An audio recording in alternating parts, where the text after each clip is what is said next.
Okay.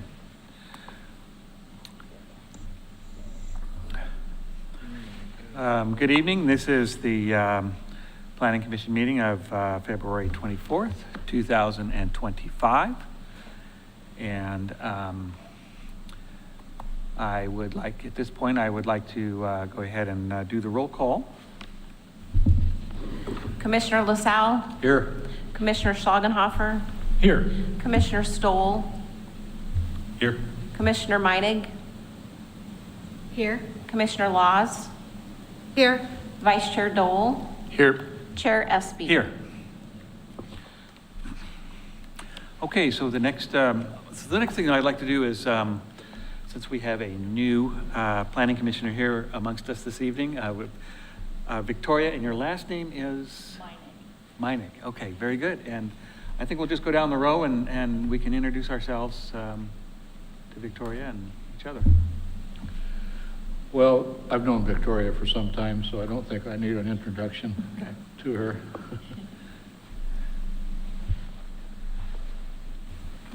Hi, Victoria. My name is Dirk Schlagenhofer, and I know I have not met you. Victoria, good to see you again. And my name is Paul Espy. We've met before and, or just earlier this evening, and I've been on the Planning Commission, you know, for this term and terms before. And, excuse me, my name is Greg Stoll. This is my last year on the Planning Commission along with Dirk. And you know me, my name's Carla Laws. Nice to see you. Okay, very good. So we can go ahead and take a look at the minutes. Does anybody have any comments about the minutes? I was just curious. When I was looking through the minutes, I noticed that we don't put the the commissioners' names on any of the quotes, and we're all okay with that. Okay. That is how summary minutes are done. It's not Right. acknowledging specific people. It's just summary of what was said. Okay, that's fine. Have a motion to approve? A motion to approve the January 27th, 2025 meeting minutes. Second. Commissioner LaSalle? Aye. Commissioner Schlagenhofer? Hi. Commissioner Stoll? Aye. Commissioner Meinig? I'll abstain. Commissioner Laws? Aye. Vice Chair Dole? Aye. Chair Espy? Aye. And this is the point in the agenda where we entertain any public comments. Seeing nobody out in the audience, I don't think we need to entertain that item. So we will go right on to the discussion items and the annual report for Planning Commission activities. And I believe that Aquila Hurd-Ravitch is Yes. provide us with something here. Thank you, Yeah. Chair Espy. Maybe that's too close. Okay. Yeah, so I'm going to present the annual report, which is just really a recounting of your activities in 2024. And then it will be presented to the City Commission on April 2nd. Your staff report says March 19th, but we had to move that basically just because of items on the City Commission agenda. So it'll go April 2nd, and I will request either Chair Espy or Vice Chair Dole to be there to help present the annual report. So Okay. whoever's available to do that. Okay, yeah, we can. So let's see. A little bit, we'll go through some of the activities, and then kind of part of the review will also be a little bit of the work plan that you all worked on early last year. So thank you. So I broke it down into kind of 3 different topic areas: presentations, discussion topics, and action items. And then in the work plan, we had also 3 areas where we talked about projects underway. We called it education / interdepartmental coordination, and then items for future consideration. So those are the main topics of what we covered. under presentations, we had a legal training that you're going to receive again tonight. And I think it's really a good way to kick off every year, especially when we have new commissioners, and just, it's a good reminder. There's a lot of things to keep in mind as planning commissioners and when you're making decisions. So we kicked off the year with the legal training. I thought we had a really nice presentation from Commissioner LaSalle and Jerry Herman, who gave us kind of a historic review of land use in Oregon in the 70s and the 80s. We heard from the Public Works Department, and they gave an overview of the NPDES and MS4 program, so the National Pollutant Discharge Elimination System and the Municipal Separated Storm Sewer System. Nobody says those things, they all say NPDES, so I wanted you to know what it stood for, but you're more likely going to hear NPDES and MS4. So we heard from our public works staff about that. I think you heard a couple of presentations from Christina Robinson Gardner and Dana Webb on the McLaughlin Boulevard Enhancement Project. And then Dana came and talked about the way that projects were prioritized in the transportation system plan. And then part of the work plan was to also hear some presentations to really provide some kind of education. And so that we had a presentation on the affordable housing and housing affordability. And that was from, I think her title is, I think she's the Director of Development, but anyway, a representative from the Housing Authority of Clackamas County, and then also a representative from Northwest Housing Alternatives. And that was a pretty informative discussion. You heard an update on the Parks Master Plan. And one of your questions that you wanted to learn more about that you identified in your work plan discussions was understanding how growth assumptions were accounted for in infrastructure plans. And that kind of linked back to middle housing and how was the infrastructure accounted for when we went through those legislative amendments. So that was the kind of bulk of the presentations. We had a couple of discussion topics. I think we're going to be okay. It just sounds loud. It's I don't know, it's a metal roof.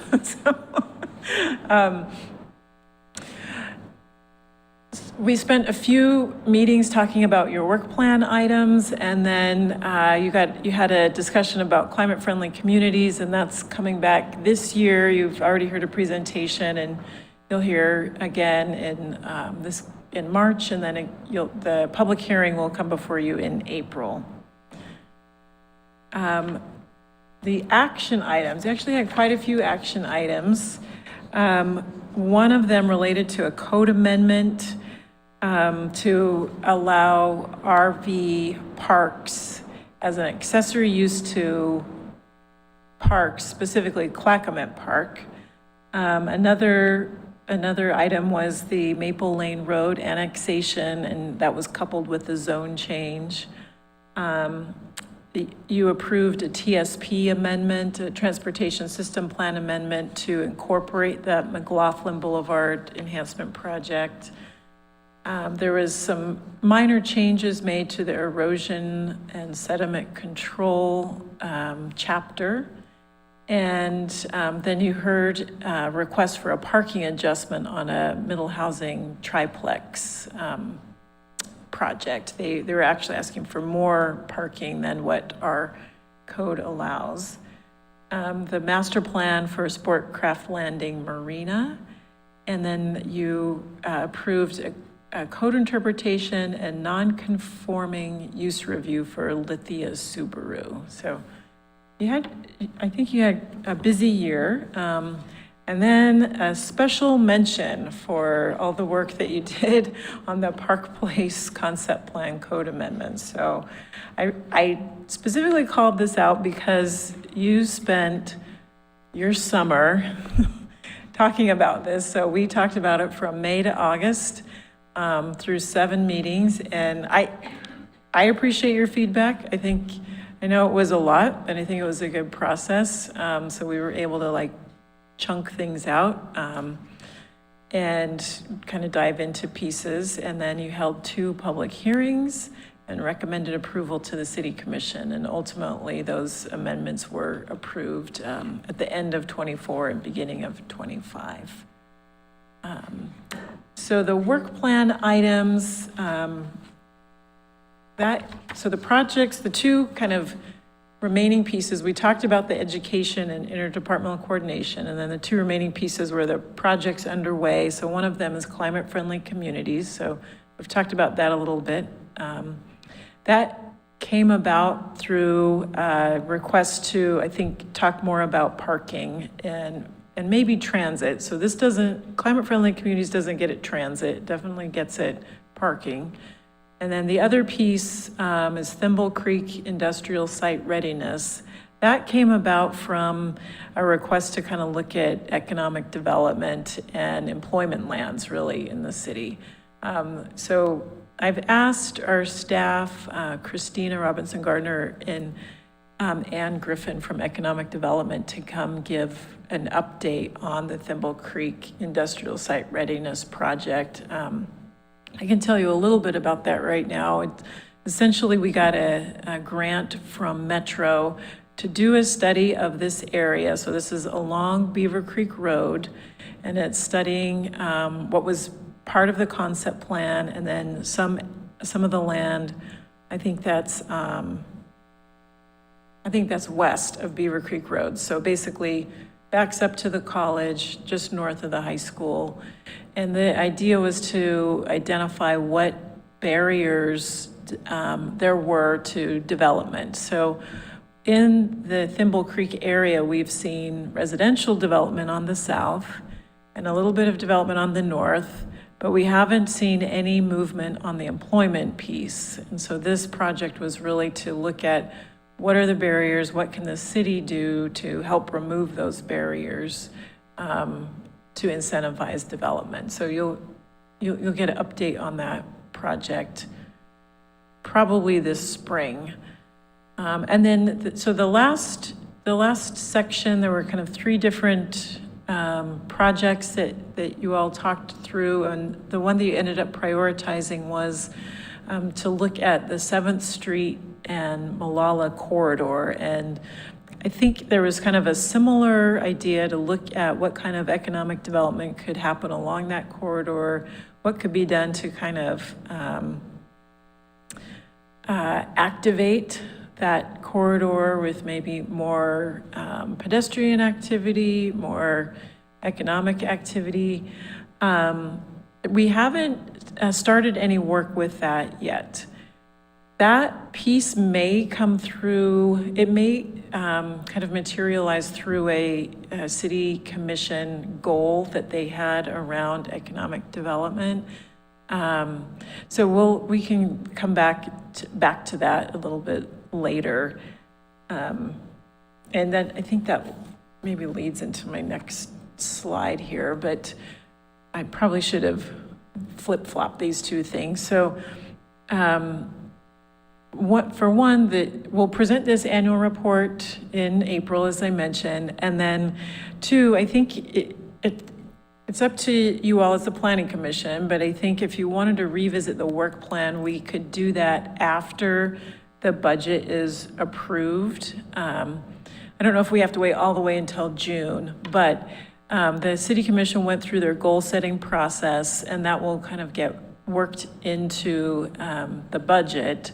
And so after that, we could come back and look at what goals the City Commission set that fit into the Planning Commission's work plan and things that you all may want to pursue. So those are basically the next steps. And then I am open to any feedback or questions that you have, any edits before we take it to City Commission.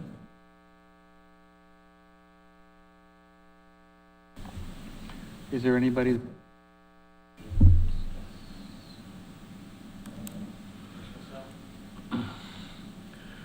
Is there a presentation scheduled yet to give this summary before the city commission? Yeah, I'd like to take it on April 2nd. April 2nd, I didn't catch that. Oh, okay, sorry. And could we get a presentation from the economic development manager in regard to plans for the 7th Street Malala corridor? Yes. When the time is right, I don't know that there really is anything yet. That whole topic came up as part of the goal setting that the city commission did, but I don't know that there's anything really to present yet. I feel like it was more of ideas being kind of bounced around. So that's why I'm thinking that if we come back and maybe come back to that topic after the goals have been a little bit more solidified, we might actually have something more to talk to you about. Yeah, okay, thanks. that makes That's all I sense. had.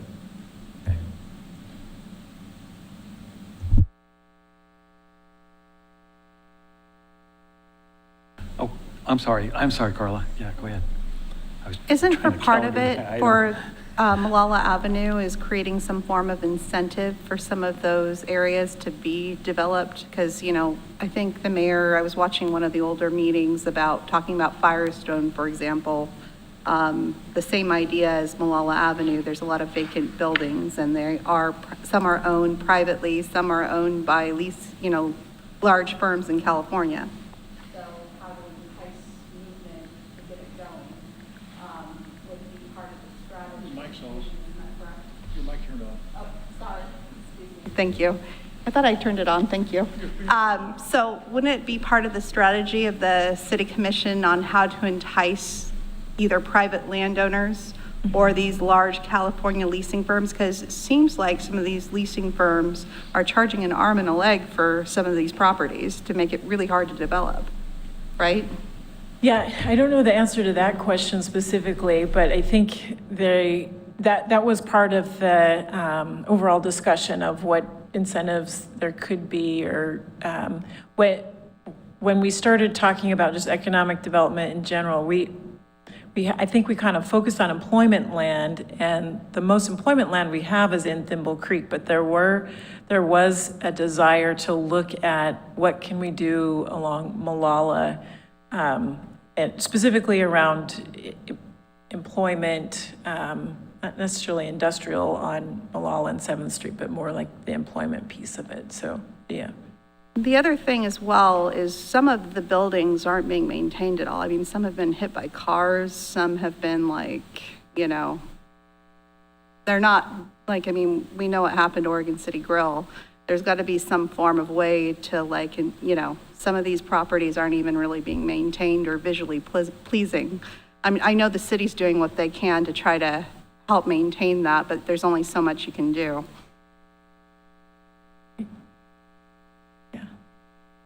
Any other comments? Yeah, maybe you can all help me remember. We briefly discussed, as far as I can remember, it was brief, our bylaws. I think we talked about them. Did we ever do anything formal about them? Did we ever address anything we wanted to change?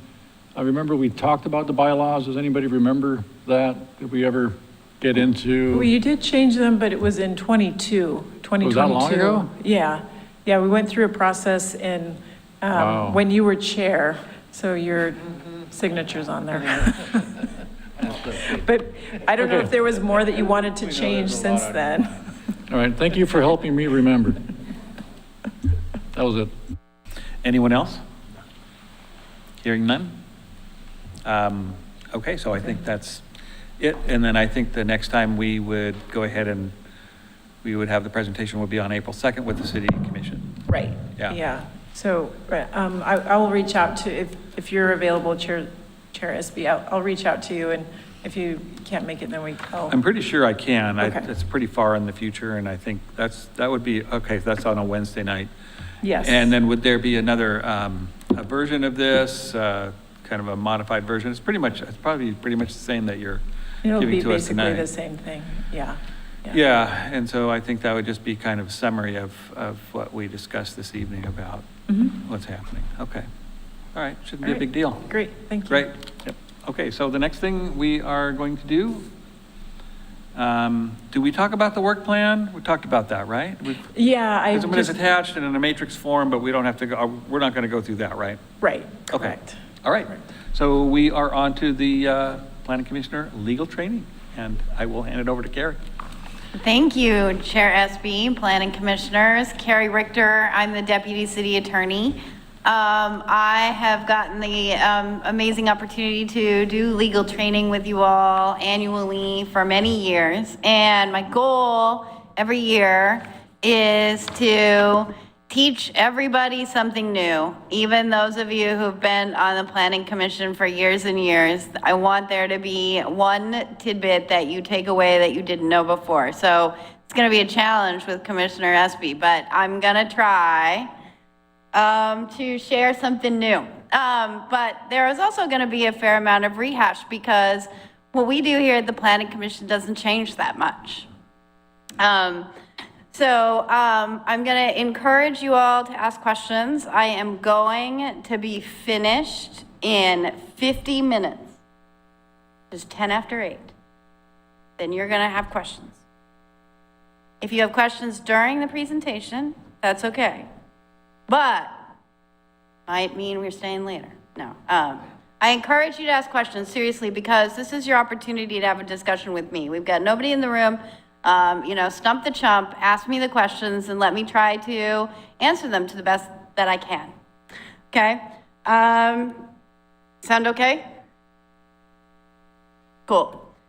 All right. So land use planning in Oregon is a statewide planning program that can be distinguished from other states that have a planning program that is local, or a planning program that is in Texas non-existent, right? But in Oregon, we have a statewide land use program, which means that the state laws tell us what we have to do as a local government to implement the state laws. And so those state laws exist in the Oregon Revised Statutes, and one of those Oregon Revised Statutes is Senate Bill 100, which was passed in 1973, which says that all local governments must adopt comprehensive plans, and those comprehensive plans must implement the statewide planning goals and state laws.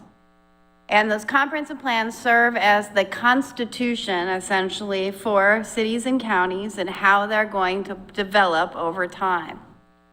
And that comprehensive plan has to contain a 20-year projection of how much development we expect will happen, where we expect the population to grow, where we think there'll be jobs, where we think we're going to need transportation and public facilities infrastructure.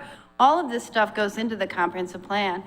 And we adopt that comprehensive plan and we have it acknowledged, which means it goes to the Department of Land Conservation Development, an agency in Salem, and they review it for compliance with the comprehensive plan. And they say, check the box, it's acknowledged.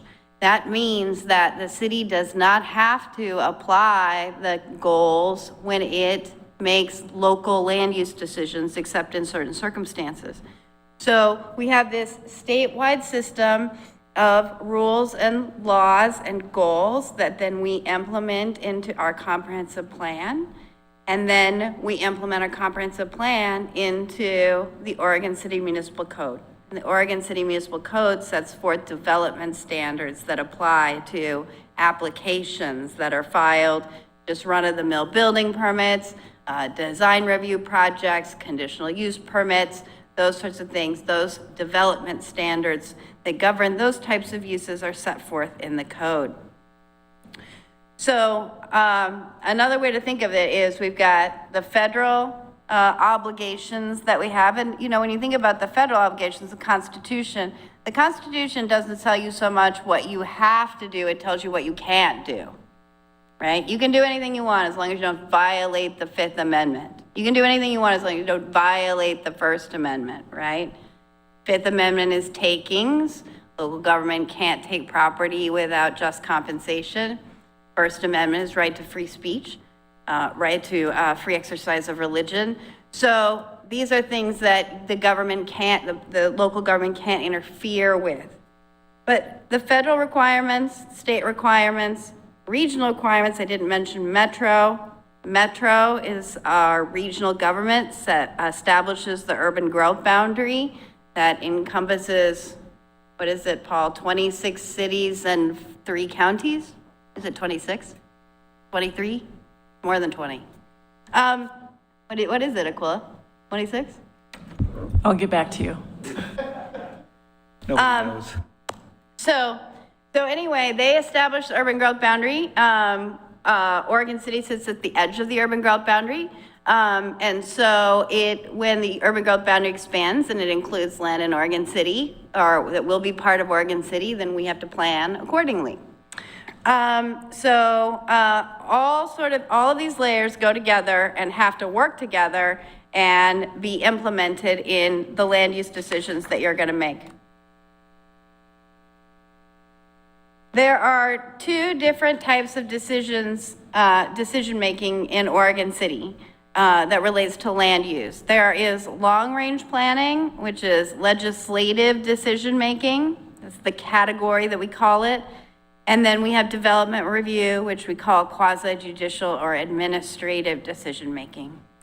Long-range planning is where we adopt policies that are part of our comprehensive plan or our zoning code. These are generally city-initiated. For example, the Park Place code amendments, that was a legislative decision. It involves application of regulations and policies to either citywide or to a large swath of land is affected by this. So our concept plan areas, when we update our transportation system plan, that's a legislative decision because it affects the whole city. In legislative decision-making, the city commission makes the final decision. And we follow a legislative process, which is essentially a political process, right? You are politicians, right? Think of yourself as people who are soliciting information from the public about what they want the laws to be, the regulations to be, and you are implementing it as a political endeavor. And because it is a political endeavor and you are out talking to constituents about what they want the laws to be, there aren't the same restrictions on your decision-making. You are allowed to have conversations, you are allowed to take positions, you are allowed to have biases because you are a representative implementing policy. By contrast, the quasi-judicial administrative reviews are applicant initiated. So these are the single property applications seeking an approval to develop a particular thing. And they require reviewing against the adopted criteria. So here we're not making the criteria, we're applying the criteria we've adopted at a previous time. Generally, in these types of decisions, the planning commission's decision is final unless it's appealed to the city commission. And we follow a formal quasi-judicial procedure that I'm going to talk about. So underneath these 2 general headings, we have legislative decision-making, and then we have 4 types of quasi-judicial decision-making. And they're broken down in the code by Roman numeral. Type 1, our decisions are essentially building permit decisions. Building permit decisions where a person is applying to build something and the zoning allows the thing. And there's no discretionary decision-making, there's no notice, there's no hearing, they just, a person comes into the counter, they submit their application, The planning staff checks the box that indeed the setbacks are met and the building height is accurate and whatever else might apply is satisfied and the building permit is signed off and that is a final decision. The type 2 through 4 types of decisions are decisions that require a little bit more discretion. And by discretion, I mean the exercise of policy judgment. These types of decisions run the gamut from land divisions, design review, historic review, conditional use, variances, and master plans. And the city has categorized these procedures based on the amount of discretion exercised by the decision maker. So type 2 staff decisions are limited discretion decisions. They include a notice to the neighbors, an opportunity for written comment, then a decision by the planning director and appeal rights to the city commission. So these types of decisions will never come to the planning commission. The bread and butter of the types of applications you all review are type 3 decisions. These are discretionary review to determine compliance with criteria. And they include, with the procedures, notice to the public, a public hearing by the planning commission or historic review board, and appeal rights to the city commission. And then the type 4 planning commission review is reserved for plan amendments and zoning map amendments applied to a particular property. So this is a quasi-judicial plan amendment where I, as an owner, come asking to change the zoning from commercial to industrial for my particular property. So although we're changing the code, the text of the, we're changing the zoning map in that hypothetical, we're doing it on one property. So we are making a quasi-judicial decision rather than a legislative one. Questions about those? So the type 3 decision procedure that we employ, the reason it is the way it is because it's set forth in state law. ORS 197-797 sets forth the basic parameters that we all have to apply in conducting what Oregon City classifies as type 3 decisions. These are discretionary decisions. And the idea is to ensure predictability and a level playing field. It requires a pre-application meeting with staff, a neighborhood meeting in some cases.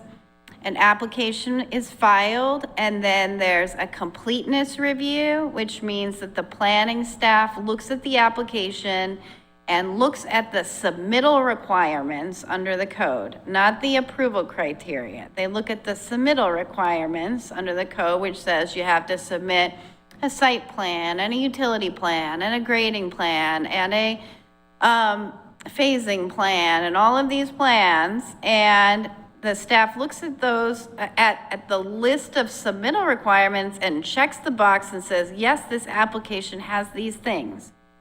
And when the staff does that, they deem the application complete. And completeness is important because that starts the clock for when the local government has to make the decision. So the city has 120 days to take final action on an application after completeness. A completeness determination does not mean that staff found that the criteria are satisfied. All it means is that the staff checked the box that the plans exist, right? Not that the plans satisfy the standards, but the plans exist. So the application is deemed complete. City staff mails notice of a hearing that is scheduled, and that notice, state law is very clear about what the notice must contain. It has to include identification of the applicable approval criteria.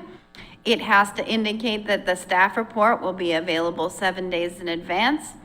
It has to indicate the details of the hearing and the procedures that the city will follow.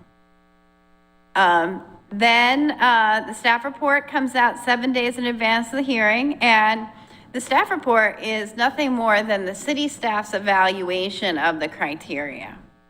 And it is intended to aid the planning commission in seeing how how planners as professionals review the criteria. And it is not intended to influence other than to be helpful. And that's why we do it, to help guide the planning commission to where at least the professional planners see there may be issues of interpretation, where there may be issues of evidence, and to tell the public too where the planning staff stands. Again, it is not intended to influence, it is intended to help inform and sort of direct conversation. So we have a public hearing, and at the public hearing, we have to include a mind-numbingly fascinating opening presentation that Chair SB reads, that is imposed, that again is imposed by statute, that is a script that really energizes people to participate.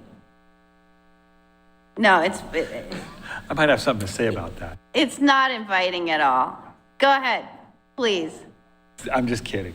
No, it's just not, it doesn't say, welcome, we're so glad you're here, and we really want to hear from you. It says there are a bunch of rules, and if you don't comply with the rules, you're out, right? I mean, it's the opposite, I think, of welcoming. But it is what state law says we have to say. So we say it. And if we don't say it, then there could be a procedural objection raised later in the process that could be the basis of a lieu appeal. So we have to do it. At the end of the initial evidentiary hearing, at the end of the very first type 3 hearing, any party has a right to a continuance. That means any party can stand up during the hearing and ask for a continuance in the hearing. That means no decision that night, come back another night and make a decision. And they are entitled to have it as a matter of law. After the initial evidentiary hearing, that right goes away. So you only get it at the initial evidentiary hearing.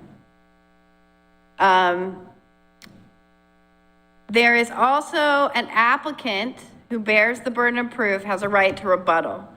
So during the presentations, the way we organize it is the applicant goes first, then the opponents testify, and the applicant goes first, anyone in favor of the application goes second, then the opponents testify, and then the applicant gets the last word.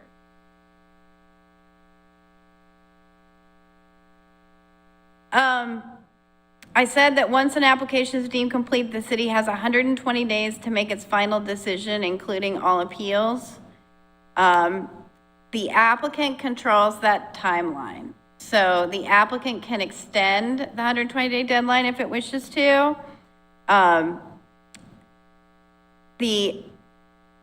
But the applicant doesn't have to. And if the applicant doesn't extend the 120-day deadline, then the city has to make a decision. And that includes a continuance request of the initial hearing. That includes all resolution of all appeals. So we have to keep it moving. If you don't make a decision in 120 days, an applicant has a right to go to circuit court and ask the court to order the city to approve the application. That proceeding is called a mandamus.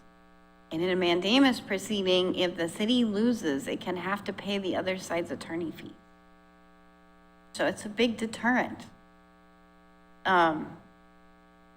So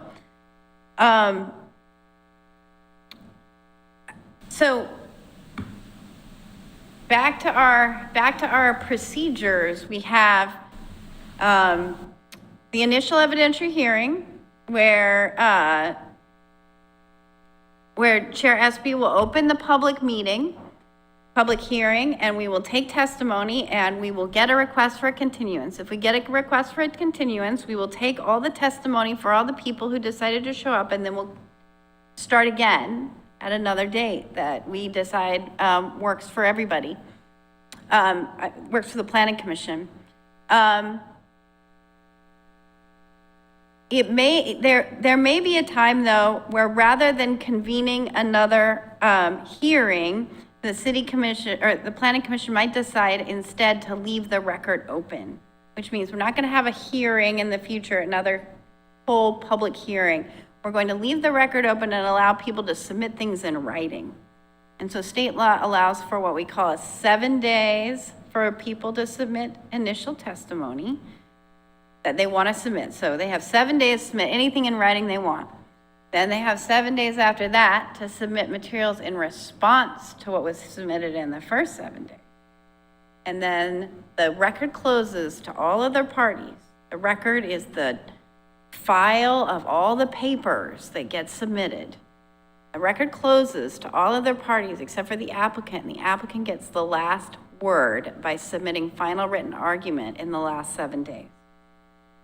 The applicant can always waive that right, but the applicant always has that right too. So sometimes when we're in a contentious hearing, sometimes you'll see me go up to the applicant and ask them during a break whether or not they intend to exercise their right to final written argument. Because if they do want that right, you can't make a decision that night. Because they get 7 days to submit final written argument. We have a very specific day, hour, minute at which time they have to submit that stuff. We do. Right. We do. We're very clear about the date, hour, minute, and the means by which it has to be transmitted. And the goal is always to get it to you with enough time to read it before the hearing. Has that happened recently? I don't remember that at all, but The last time I remember it happening was with Park Place. okay. That's what I was thinking, but yeah. All right. You remember another time? It happens more often before the city commission, because the city commission is the last stop before the land use board of appeals. So, you know, when I'm a developer's attorney, that's when you really got to sort of sum it all up.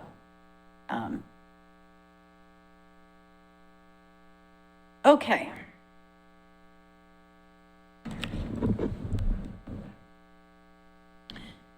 Carrie, can I ask a quick question? Are you going to talk at all about the goalpost rule, or can you insert that a little bit? Yes? Okay, thanks. I was going to talk about it in my criteria slide, my new criteria slide. All right. So quickly, the roles and responsibilities, you all know this already, but what I want to point out is that every perspective has a job to do, and and those jobs are different. And what's really important about this slide is my statement that I made before, that the applicant bears the burden of proof. The applicant has to come to you with evidence to show that the applicable standards are satisfied. It is not the opponent's job to show you that the applicants did a bad job.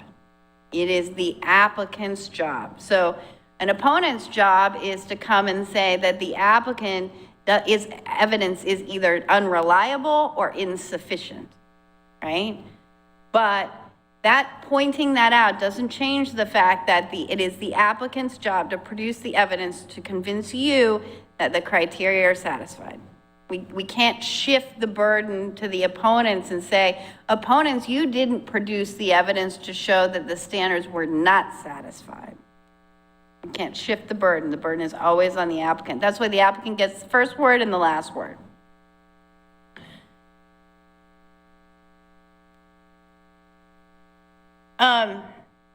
So the important part about quasi-judicial procedures from a decision maker standpoint is that applicants have a right to an impartial tribunal. Decisions have to be based on the testimony and evidence that is part of the record. You cannot make a decision based on information that is not part of the record, because if you do, then the applicant doesn't know about it and the applicant doesn't have an opportunity to respond to it. So this means that you can have ex parte contacts. Ex parte contacts is information you get outside of the public hearing meeting. Outside the public meeting. So, you read something in the Oregonian, you see something on social media, you make a site visit, somebody comes up to you in the grocery store and wants to tell you all about how they think this application is a terrible idea. All of those are ex parte contacts, and ex parte contacts have to be disclosed as part of the proceeding after they occur. So part of the exciting speech that that Chair Espy gives is to ask the commission if they have any ex parte contacts, conflict of interest, or bias to declare. And that ex parte contacts question is an opportunity for you all to share any ex parte contacts that you have experienced. The best way to do this is to just write down something when you see it and forward it to staff, so then you don't have to maintain it. And once it's forwarded to staff, like you read this newspaper article, send it to Aquila, say, I read this newspaper article, let's put it in the record. And then we put it in the record as part of the proceeding, and you're clear, your conscience is clear, you are cleansed.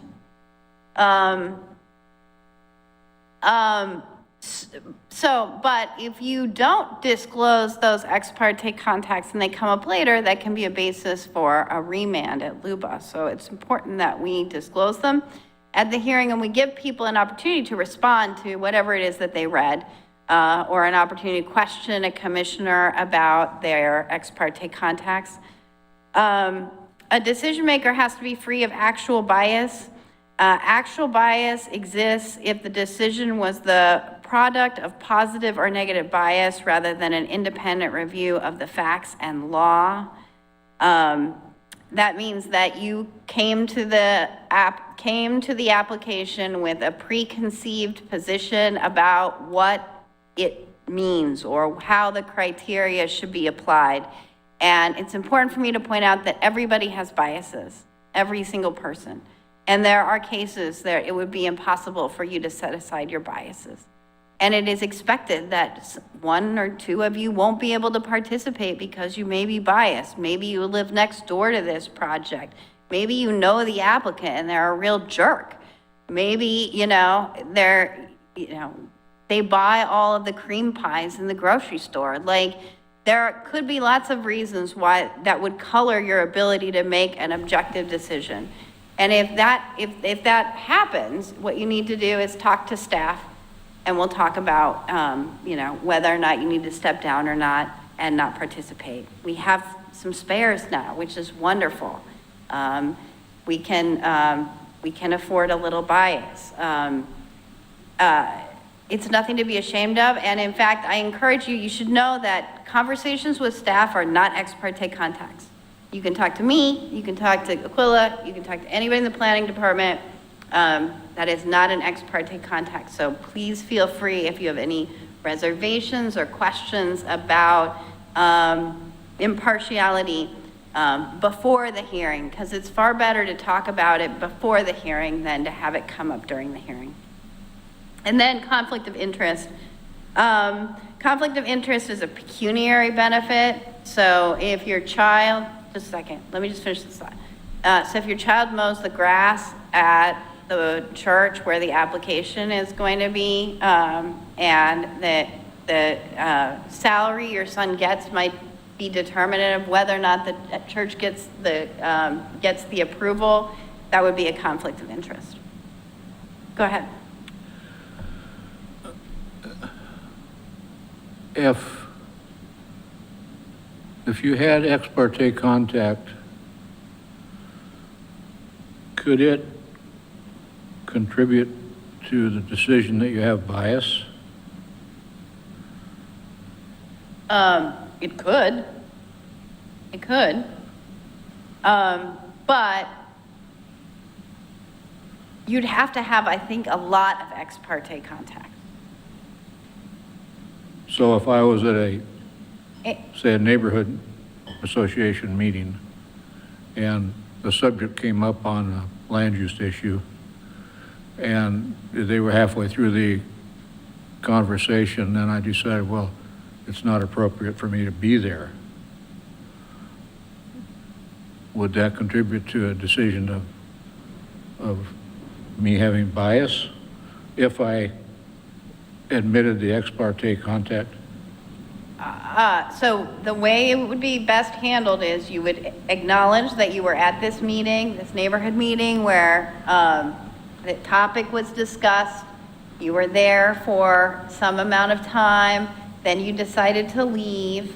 And then the question I would ask you is, are you able to set aside whatever you heard in that meeting and make a decision based on the approval criteria and the application? And if the answer to that question is yes, then you can proceed. Thank you. Mr. Richter, does it stop there? The minute the commissioner says, no, I can move forward, I can separate any bias, done deal at that point, or? Mostly, it doesn't stop somebody from getting up and raising a point of order and saying, I disagree, Commissioner Dole has this conflict and I don't believe that he can, or has this bias and I don't believe he can make an objective decision. And then we'd have to make a decision in the hearing whether or not you really felt strongly about participating or if you would be okay stepping down just for the good of the order. Makes sense. Thank you. I got something. Okay, so let's say somebody went to a neighborhood meeting and a really big piece of evidence that was not discussed anywhere else comes up. And then the commissioner comes to the planning commission meeting and shares that piece of information. Can the commission use that information as part of the decision-making process, or do all the commissioners need to try to forget they heard it? So in the ex parte contact discussion where you say, I was at this meeting, and at this meeting, there was a statement made that the trip generation is going to be 3 times higher than the applicant says it is. And there was discussion about that, and I think that the commission needs to know that that came up, right? Once that's out there, once that is said, then everybody it's evidence at that point, right? It is evidence that now everybody knows and everyone can decide whether or not to keep it in mind. And when the applicant gets up to make their presentation, you ask them. So, as I mentioned in my ex parte contact disclosure, there was, at the neighborhood meeting, there was discussion about the trips are going to be twice as much. How do you respond to that?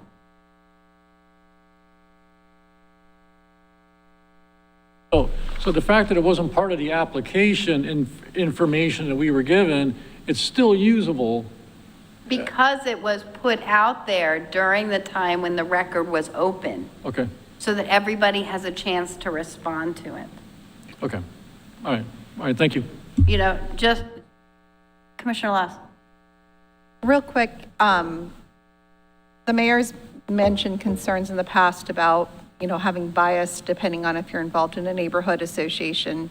Let's say an application comes into effect and it's in your neighborhood and you happen to be a chair. Let's say it impacts, traffic or whatever. You try to stay away from the meeting, you try not to go or lead that meeting, but wouldn't there be somewhat of a bias? Like, obviously you disclose, well, I'm a neighborhood chair, or something to that effect. But if you felt biased towards it, or that you were going to make a decision based on your position, you'd probably likely consider to step down. Is that correct? That is correct. Okay, thank you. And it would be reasonable, Carla, that you would feel that way. And you experience things similar to your neighborhood. And so, stepping down is the right choice. Anybody else? Chair Espy, is this you said stump the chum. I'm going to say stump the professional. Is this the time? Sure. Okay. Well, I was going to follow up one thing. Google's AI generator saying there's 24 cities in the metro area. So there you go. Thank you for the clarity. Yes. And then I have 3 questions. You're off the hook. Got you, Aquila. Ex parte contact, you said planning staff and yourself. That's not exactly ex parte contact. Does that extend to all city staff? Public Works Director? Yes. City Commission? No, because they might have to hear the application if it's appealed. Okay, great. Thank you for that. Have you or Aquila, in your experience, ever been in a situation where a staff report did not express support in the actual application? Mm-hmm. So that You mean a staff report recommending denial? Yeah, I guess so. Yeah. Yeah, okay. And then my last question, and this is the one where I'm gonna try to stump you.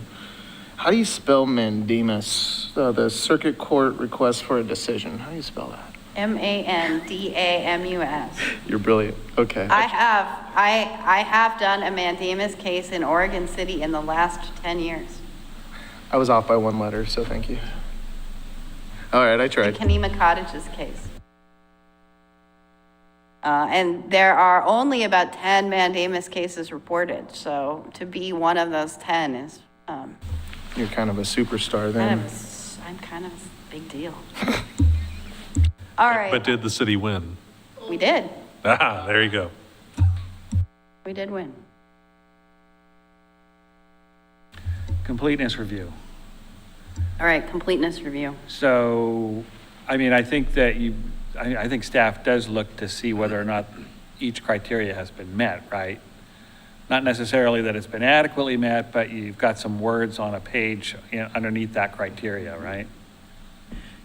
Yeah, I guess it's a bit of a balance. Like we're looking to see that all of the, application materials have been submitted, and we are giving them a bit of a review. Yeah. And we will say like, okay, you submitted a piece of paper that said traffic impact Right. analysis, but there's nothing there. Like we won't always just accept that as complete, right? There has to be something there, but we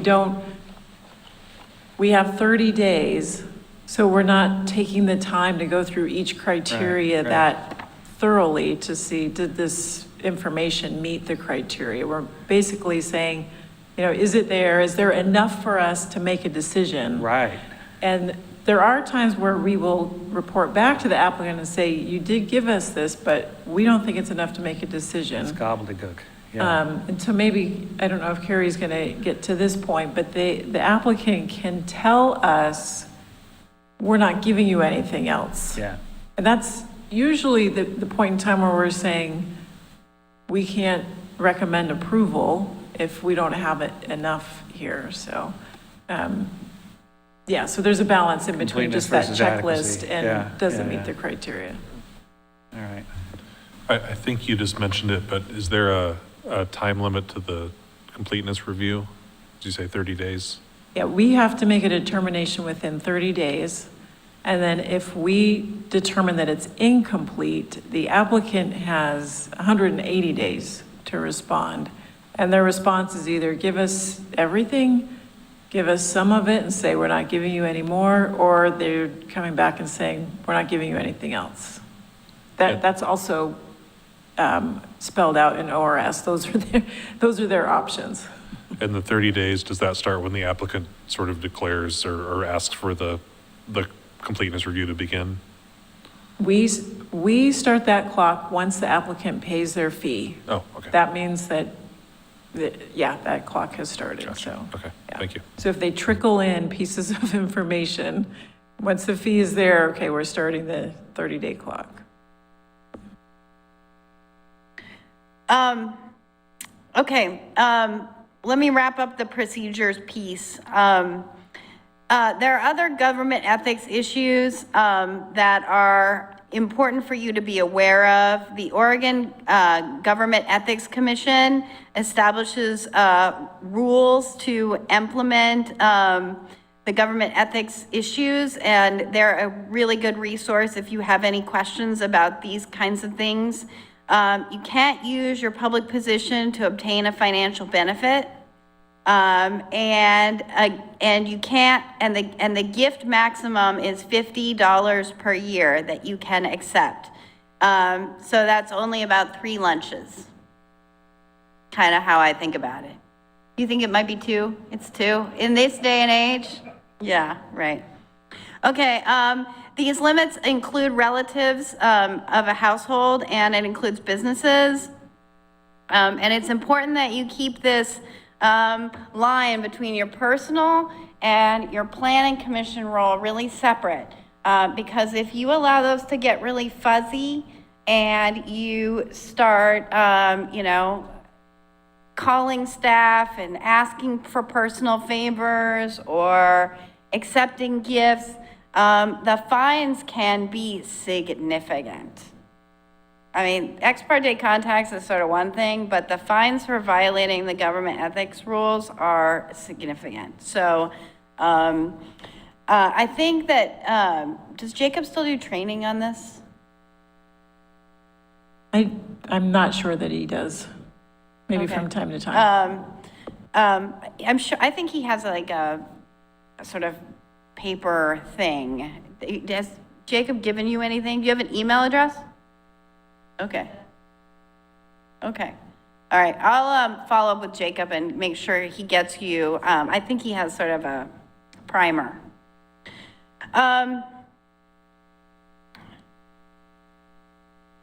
So public meetings, public records. In Oregon, we have to follow public meetings laws and the public records laws.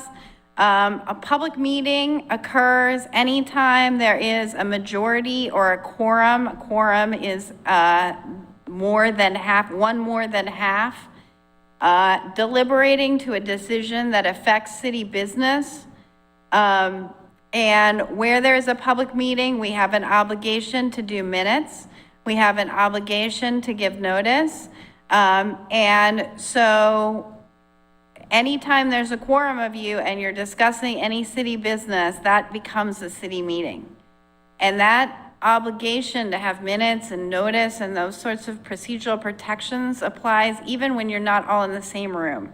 So if you receive the agenda for the planning commission meetings with all of the materials, if you hit reply all and you say something to the group, that is a public meeting, even though you are not all in the same room. And if an email goes out and you email Commissioner LaSalle and say something about the upcoming hearing, and then Commissioner LaSalle emails Commissioner Schlagenhofer and it goes down the line, that is called a serial email, and that can create a public meeting too. The problem with those is that city staff isn't on them, and we're not maintaining records of those. And that's why it's really important that your public business happens on your public email, way apart from your personal email, so that the city can maintain records and know what happens. And just don't hit reply all. Just like, this is like, don't hit reply all. Never hit reply all. Like, I never hit reply all. I type out everybody's name just to make absolutely sure. Public records, almost any writing, data storage, or other record relating to city business is a public record, and the city has an obligation to maintain those, and they have to make them available to the public if the public requests them. Work done on private email accounts, personally purchased computers and handheld devices might be a public record. So if the city gets a public records request for a copy of all your emails relating to this particular application, and you haven't been using exclusively your city email, the city can have to go into your personal email and search. And I haven't heard of this happening recently because I think decision makers are pretty savvy about keeping it separate. It's been publicized a lot, but there were times in the early 2000s where people's personal computers were, like Nike filed a public records request against the city of Beaverton, wanting all of the emails related to particular annexation, and they had to go through personal emails. And it's incredibly painful for everyone involved. When in doubt about public records, ask the city recorder. The other thing I want to tell you is that things that happen in this room are public records. So if you take notes during an application, those notes are public records.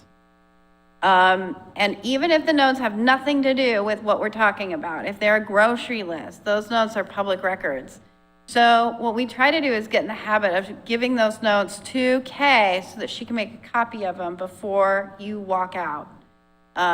Just when we're reviewing quasi-judicial applications, so that we are certain that we have the public records in the event that we get a public records request.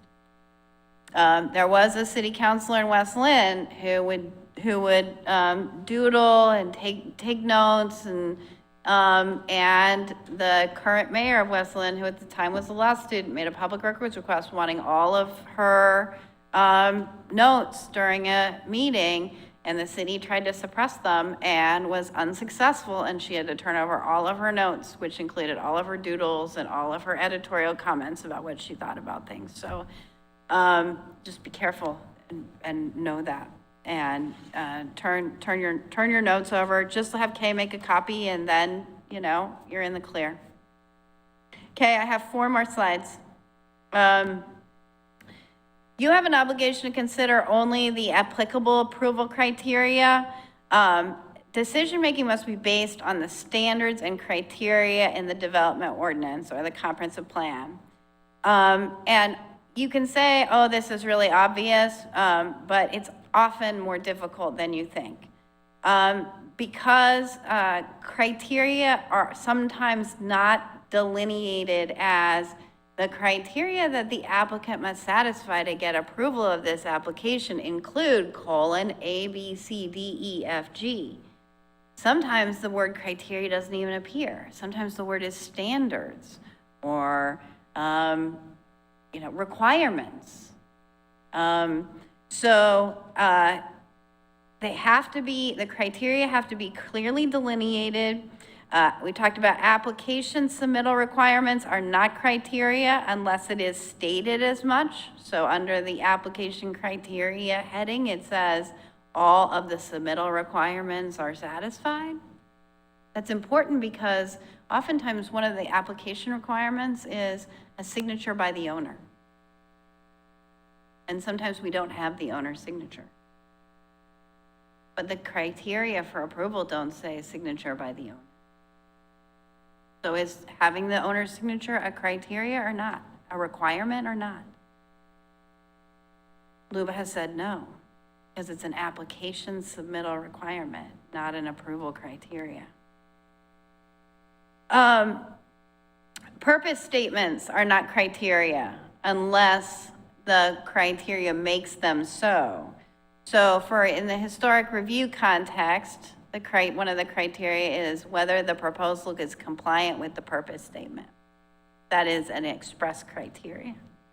But as I think about the criteria for conditional use permits or variances, I don't think the purpose statements are approval criteria in and of themselves. What purpose statements are good for is providing context for what the criteria might mean, right? Your job is to interpret discretionary criteria, and often the purpose statement can help inform that question. So the fixed goalpost rule says that the only standards and criteria that are applicable to a application are those in place when the application is filed, so long as the application is deemed complete on the schedule that Aquila pointed out. So if the applicant does respond to the incompleteness notice within 180 days, and they do one of the three options, either submitting the materials that are missing and asking that it's deemed complete, not submitting the materials and asking that it's deemed complete, or just saying, go pound sand, we're gonna deem it complete. As long as that happens, the fixed goalpost rule says only the standards in place when the application was filed apply. That means that if the city changes the code during the process to impose other standards or different standards, those standards will not apply. Commissioner LaSalle. How long would that be in effect? As long as it takes to process the application. I mean, if they delayed the development for 2 years, would that still be in effect? Well, so you're talking about after they get an approval? Yeah. Okay, so if they get an approval based on the standards in effect, right, then they have, the code talks about how long they have to get a building permit and to develop, right? And if they don't develop within that time, I don't know whether it's 2 years or 3 years. If they don't develop in that time, then their permit expires and they have to start over. And they're gonna start over by filing an application, and that filing of that application will have to comply with the code in place when the application is. Can they voluntarily change their plan to meet revised codes? It depends on what kind of code. In the master plan code, it does say you can choose which code you want. So density changes, they could change their density? There is a bill in the legislature right now that would allow applicants for housing to choose which they want. Which they want, you know, they get to choose their own adventure. But other than that, unless the code says you can choose, then you don't get to choose. The fixed goalpost rule sets the world, and that's the world we're living in. The third thing I want to say about standards criteria, I said that oftentimes discretionary criteria require interpretation. In other words, you have to interpret the criteria to decide if the proposal is compatible with the surroundings, right? You have to decide what it means to be compatible. You have to decide what the surroundings are. That takes interpretive discretion. An applicant has a right to know the bounds of the interpretation before the record closes. That means early. That means during deliberation, you can't interpret a criteria for the first time without the applicant having some idea from the plain language that that's the interpretation you're going to make. I don't think it's so much an issue in Oregon City because the code is pretty specific about what an applicant has to show. But there are highly discretionary criteria in like the master plan. You know, is this consistent with the concept plan? And a concept plan is a pretty high level document. So there's very broad discretion to decide what the concept plan mandates. And so if the commission had an interpretation that the concept plan is a very high level guidance document only, then it would be good for the parties to know that while the record is open.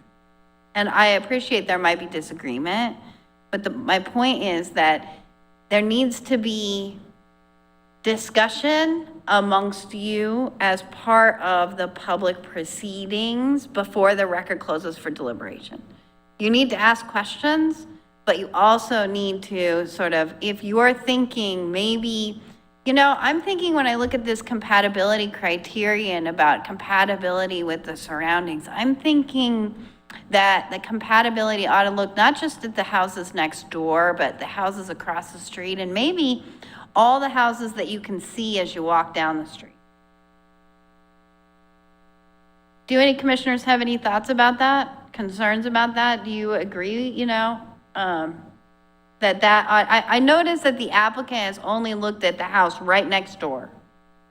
And I don't think that's consistent with the idea of compatibility, right? So I'm Not speaking enough. aloud.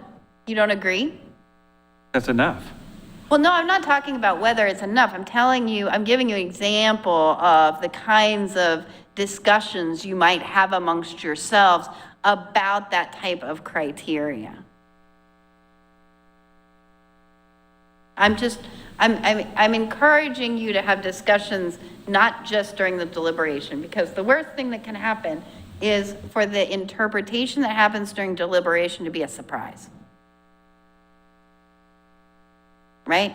You say, I've decided that to show compatibility, you must have, you know, a 1/4 mile radius.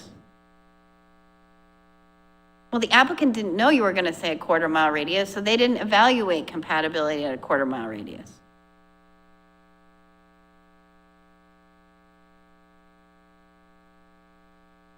Quickly, the statutory requirements for housing. There are a bunch of special laws that are intended to encourage housing.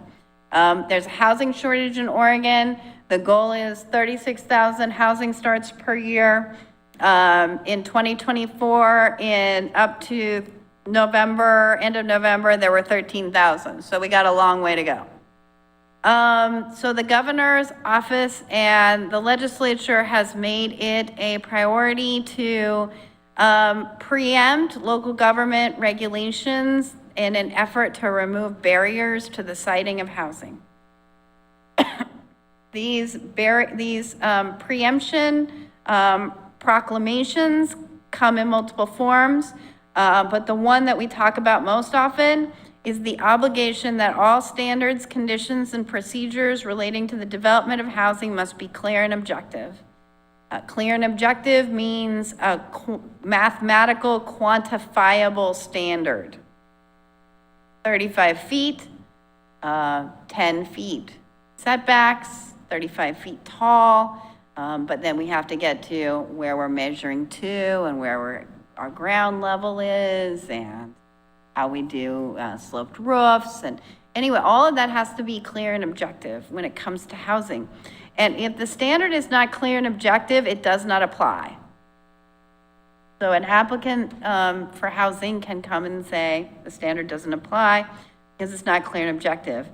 The second thing you need to know about housing protection is that the standards, conditions, and procedures may not have the, quote, effect either in themselves or cumulatively of discouraging needed housing through unreasonable cost or delay. None of these terms that I'm reading are defined in state law. So it will be up to the LUBA and the courts to define them. There has only been one case about unreasonable cost or delay, and what LUBA said is it's an incredibly factual, fact-determinative inquiry. So can you imagine? I mean, that's the kind of, we would have to inquire about that, and we would have to have evidence about that in order to make that determination. And we have had applicants make those claims. You all know that we in Oregon City and all the cities have to allow middle housing, which is duplex, triplex, fourplex, townhouses, and cottage clusters on every lot zoned to allow single-family residential, including land divisions. There is a mandatory adjustment provision in a recently adopted bill that mandates that the city waives certain siting and design standards when an applicant requests that it do so. The city, as you know, applied to be exempt from the mandatory adjustment provision. But I just found out that I don't know that whether you all know that there were 7 cities that applied for an exemption. I thought there'd be a lot, and they're all in the metro area. which is probably not surprising because that's where the development pressure. There is a Housing Accountability and Production Office that has been created. It's part of the Land Conservation Development Commission, and their job is to handle enforcement complaints. We've never had a specific enforcement agency in Salem, and so it is not quite clear, but it appears that applicants will be able to file a objection at HAPO about how the city is processing applications. And HAPO has enforcement authority to eventually suspend zoning if it were to come to that. I think in that same rubric, we also have to say, or nobody can really, we can't accept testimony where somebody comes in and we're considering an apartment unit or complex or something like that. Somebody comes in and says, oh, well, we don't want to have those kind of people, living in our neighborhood, and so any kind of reference to a group or certain kind of income base or anything has to be completely inadmissible, and you cannot consider it.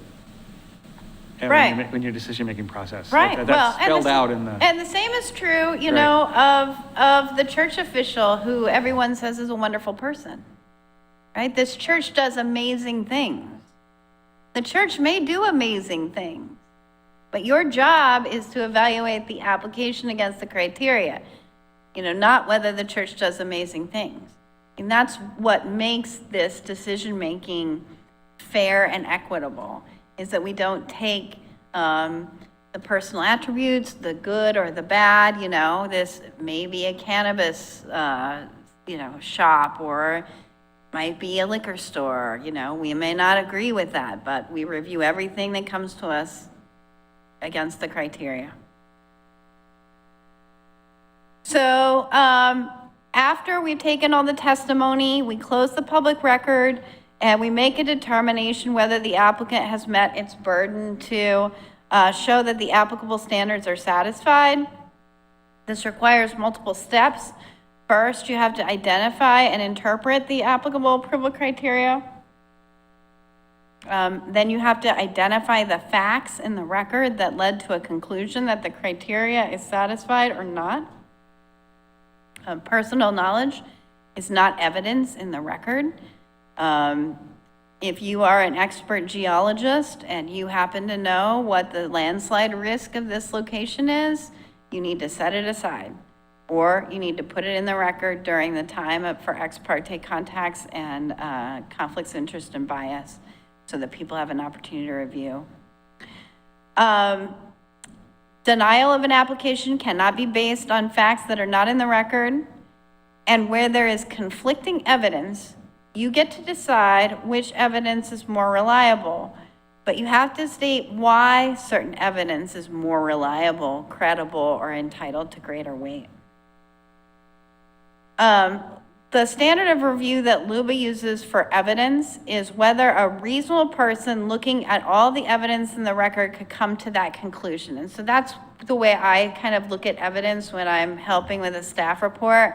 I kind of think about, okay, is the evidence such that a reasonable person could say that this standard is met? And if the answer is yes, then that criterion is satisfied. So that's how I kind of frame it in my mind, if that's helpful. A decision has to be supported by adequate findings. That means we have to explain how the evidence leads to a finding of compliance or non-compliance with the criterion. And this is another reason why a staff report is really good, because it starts that analysis endeavor. When I think about land use decisions 20 years ago, they were like 5 pages long. It was wonderful, because we just didn't have the typing skills, and we didn't have all the, cut and paste skills. But now, a staff report that's less than 50 pages, and I'm like, yes. It's just gotten really lengthy, and it takes time to put those findings together to analyze all the issues, and the staff report sort of gives us a jump on those findings. Even if you're going to make a different decision, we've got to analyze the evidence in favor, the evidence opposed, and then explain why you found the way you did. So that staff report helps us get started on that. Conditions of approval. Conditions of approval may be attached to ensure that all the applicable approval standards are or can be met. For your purposes of type 3 review, except for in the housing context, it's your choice whether you want to approve with conditions or deny. You don't have, if you could, you use conditions, you don't have to, except for in the housing context. In the housing context, if there are conditions you could use, you must use them. There are limitations on the conditions of approval, that there are limitations on what we can impose through conditions of approval. And generally, conditions of approval are things that an applicant has to do in order to proceed with their development. And many of those are typically infrastructure-related improvements that have to be made to support the development. And those infrastructure improvements, roads, pipes, street lights, sidewalks, all of those things are what we call exactions. The local government is exacting an obligation from an applicant, and there are constitutional limitations on the degree to which the city can exact things. For example, if I come to the city and I ask for a building permit to build a house, the city can't say, sure, we'll give you a building permit if you go build a library, right? There are limits on what the city can impose, and those limitations are set by the direct connection between the condition of approval and the impact created by the proposal. So if I'm wanting to build a house, the city can exact road improvements in front of that house, a sidewalk, because my people in my house are going to use the sidewalk. If you're going to impose an obligation that is to build a sidewalk a mile away, then the city has the obligation to show how the impacts from this one house justify the requirements to build a sidewalk a mile away. And that showing is called rough proportionality, and we do that through findings. All right, my final slide is some recommendations for effective participation. And the one that I think is the most helpful is that you shouldn't be afraid to disagree, and you shouldn't be afraid to speak up for yourself. Some of you have been on the Planning Commission for a long time. Some of you have been very involved in neighborhood meetings. Speak up and share your position. You don't have to just go along with what the group says. And in fact, I think that when people do speak up and ask questions of the applicants and the opponents and each other, it benefits everybody. It benefits me because I know what you're thinking. It benefits, opponents because they know what you're thinking. Applicants can prepare and respond to your questions.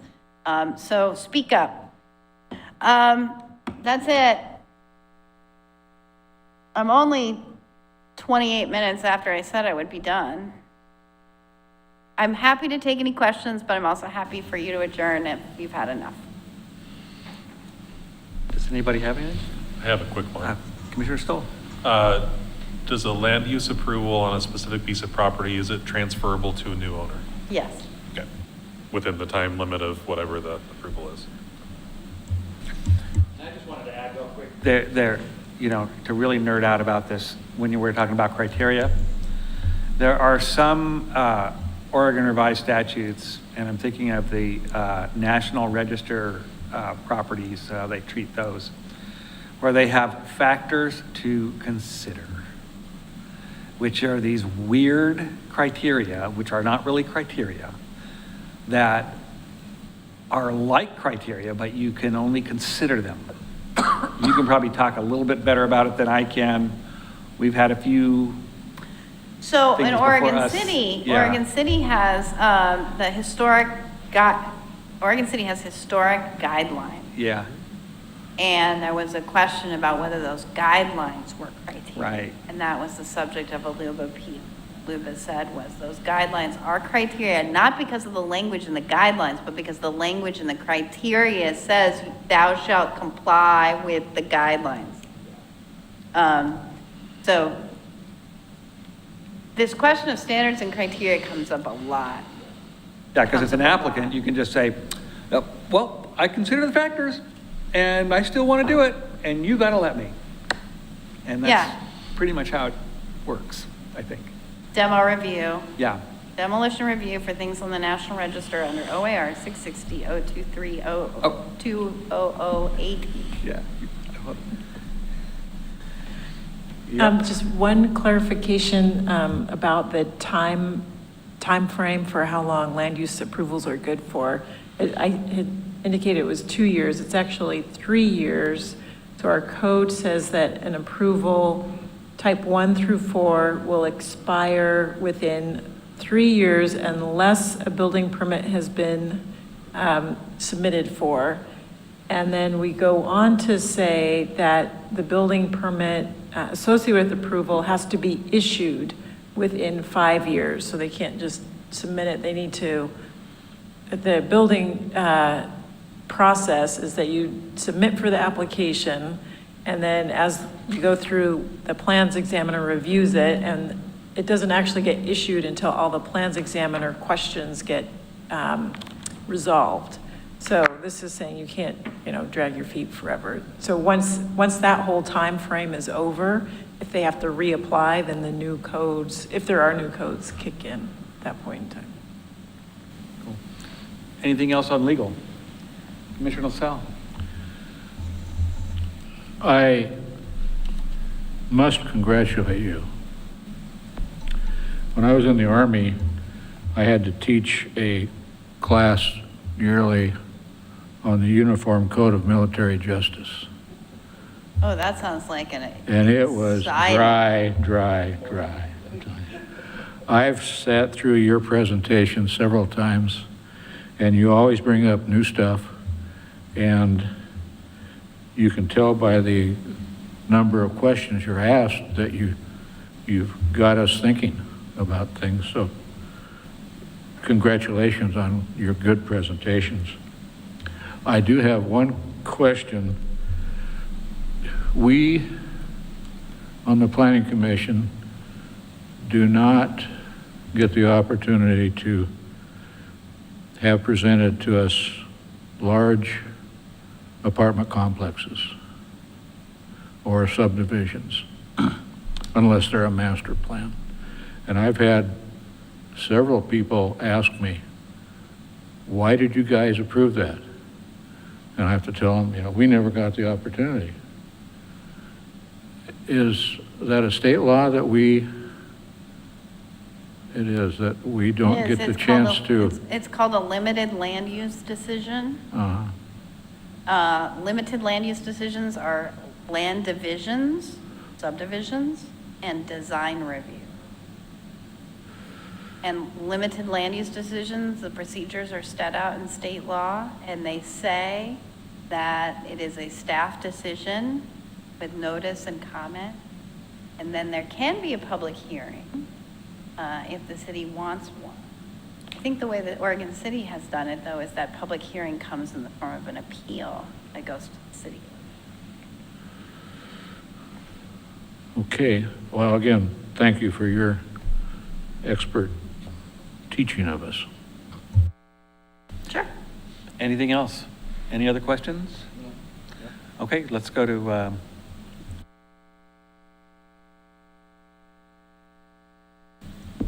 Communications. communications. Thank you.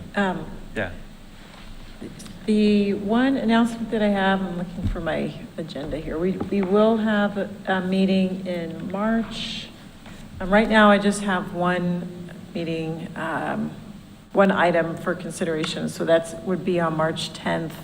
And it's a CFEC, Climate Friendly Equitable Communities presentation where we will have wrapped up all of the public engagement. And so you'll hear some feedback on the pieces that were, where we can make some decisions. You'll hear some feedback on that. And that's the only thing I have for March so far. Thank you very much. Meeting adjourned.